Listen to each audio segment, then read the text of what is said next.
안녕하세요. 인사커님 박종현 변호사입니다. 먼저 영상 시작하기 앞서서 10만 명 구독자가 돼서 구독해주신 분들, 그리고 이 영상 시청해주신 분들에게 다시 한번 정말 감사하다 이런 말씀 좀 드리고 싶고요. 계속해서 꾸준히 영상도 올리고 저 여러분들과 소통하려고 노력을 많이 하도록 하겠습니다. 네, 오늘은 공항과 관련된, 이제 여객수에 관련된 얘기를 할 거예요. 사실 해외여행에 관련된 이야기라고 봐도 무방한데요. 새롭게 소식이 전해졌습니다. 인천공항을 찾은 이용객 수, 그러니까 여객 관련 이용객 수가 올 상반기에 3,600만 명을 넘어섰다고 해요. 역대 최다라고 하고요. 이 고환율, 비용이 많이 드는 상황 속에서도 해외로 출국하거나 단거리 노선이 성장을 하면서 사상 최고치를 기록하게 됐다, 이렇게 이제 뉴스 기사가 났습니다. 이거는 하반기 성수기 자료를 지금 포함하지 않은 건데 추석 연휴가 굉장히 길 것으로 예상이 되고 있죠. 아마 하반기는 더 많이 해외로 출국하지 않을까 싶은데요. 일본이나 중국 등 그 단거리 여객 증가가 가장 큰 영향을 미친 것으로 분석이 되고 있고요.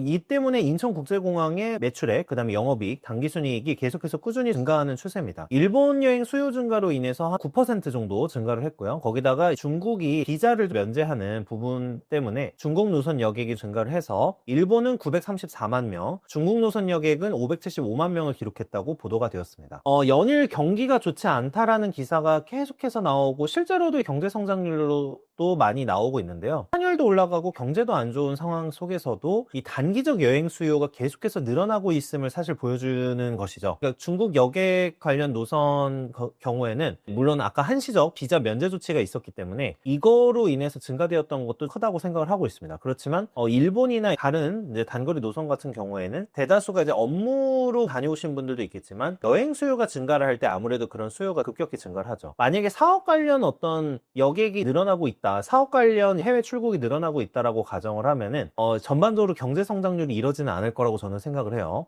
결국에 해외여행 수요의 증가, 이 부분으로 인해서 노선 여객 수가 증가하지 않았나, 이렇게 보는 게 타당할 것 같습니다. 저는 이런 기사를 볼 때마다 의문이 드는 거예요. 한국이 경제가 어려운 것이 맞는가?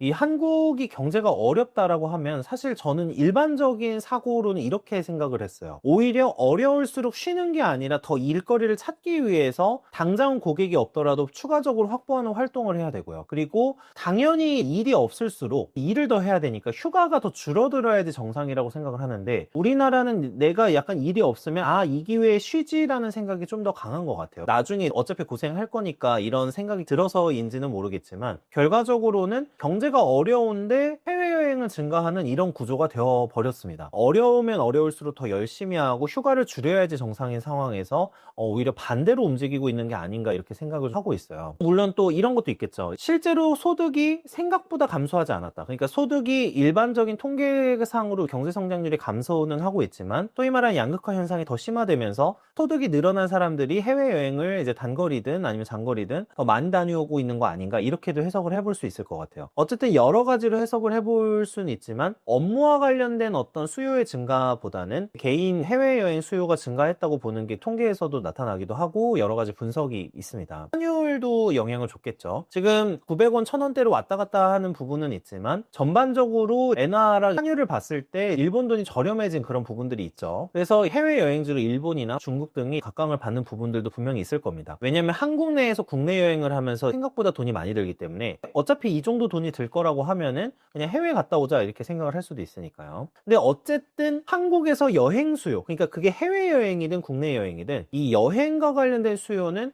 지속적으로 증가하고 있는 게 아닐까. 거기다 코로나도 종료한 지 꽤 됐기 때문에 이러한 여행 수요는 지속적으로 증가하고 있다. 한국 경제나 이런 부분은 안 좋아지고 있음에도 불구하고 여행 수요는 계속해서 증가하고 있다는 거를 이번 여객수 증가를 통해서도 어느 정도 알 수 있었던 것 같습니다. 추석 연휴, 하반기 여름 휴가도 있겠지만 이제 추석 연휴에 아마 해외 출국을 계획하고 계신 분들도 많을 거라고 생각을 하는데, 내가 돈이 없어도 연휴나 명절, 학생들의 경우에는 방학 때 해외여행을 가겠다, 이런 경우도 많습니다. 그래서 공항이 항상 북적이는데 저는 해외여행을 말할 때 보통 많이 얘기하시는 게 휴식을 말씀하시는 분들도 있지만 경험 축적을 많이 얘기를 하시죠. 근데 저는 항상 경험을 이렇게 두 가지로 나눠요. 첫 번째는 소비적 경험, 두 번째는 생산적 경험, 이렇게 두 가지로 나누는데요. 제가 흔히 이런 얘기를 많이 들어요. 많은 분들이 경험은 다 사실 사람에게 도움이 되지 않냐, 이렇게 얘기를 하시는 분들도 있습니다. 물론 틀린 말은 아니겠지만 저는 어떻게 생각하고 있냐면 경험에도 저는 좋은 경험과 나쁜 경험이 있다. 그리고 인간의 인간에게 모든 경험이 삶에 도움이 되는 것은 아니다 이렇게 생각을 하거든요. 나쁜 경험은 주로 제가 생각했을 때는 소비적 경험인 경우가 많았어요. 이 모든 경험이 삶에 도움이 되는 것이 아니라 모든 배움이 삶에 도움이 되는 건데, 이 배움 쪽으로 가기 위해서는 소비적 경험보다는 보통 생산적 경험을 해야 되거든요. 일반적으로 그냥 소비하는 경험으로는 사실 이게 배움으로 연결되는 경우는 많지 않다 이렇게 생각을 하고 있고요. 단순히 휴식용으로 여행 다녀오시고 이런 걸 문제라고 볼 수는 없지만 제가 자주 강조하는 게 이 저축과 일, 투자 이런 이제 생산적 경험이죠. 이게 다 어느 정도 일정 부분의 노력이 들어가야 되고 여러 가지 기여가 들어가야지 이 부분이 충족이 되는 건데, 저는 이런 해외여행 통계나 여러 가지 출국수가 늘어난다라고 하면은 생산적 경험의 가치를 강조하거나 이 부분을 중요시하는 분들의 수보다는 단순히 이제 해외여행을 다녀온다거나 소비적 경험이나 물품 소비 아니면 맛집 탐방 이런 소비적 경험을 강조하는 분위기, 이게 사회 문화적 분위기가 느껴져요. 사실 해외여행이 소비적 경험에 좀 가깝지 생산적 경험에 가깝다고 생각하지는 않는다는 거죠. 그래서 경제는 어렵지만 해외여행은 급증한다, 이것이 시사하는 것을 한번 생각을 해봐야 된다고 생각을 합니다. 이게 한국 사회의 전반적인 어떤 문화, 그리고 이게 대중의 인식이라는 생각을 하고 있고요. 이 3,600만 명이 나갔다는 거는 우리나라 인구가 5천만 명 정도 되는데